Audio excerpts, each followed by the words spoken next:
এবার হাজার হাজার সৈন্য নিহত হলো আমেরিকার। ইরানের সৈন্যদের কাছে হাজার হাজার সৈন্য নিহত হয়েছে আমেরিকার।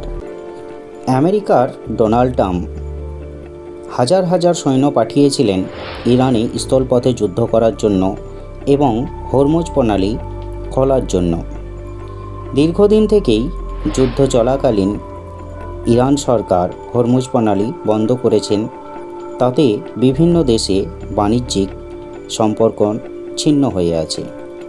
বিভিন্ন দেশগুলো তেল এবং গ্যাস এবং আরও অন্যান্য যে দ্রব্যের জন্য সংকটে পড়েছে। সেই সংকটকে খোলার জন্য, কাটার জন্য আমেরিকা সরকার ডোনাল্ড ট্রাম্প তার দেশের সৈন্যকে পাঠিয়েছিলেন হরমুজ প্রণালী খোলার জন্য এবং তাদের সঙ্গে স্থলপথে যুদ্ধ করার জন্য। কিন্তু ইরানের সৈন্যরা বুঝতে পেরে তাদের উপরে হামলা চালায়।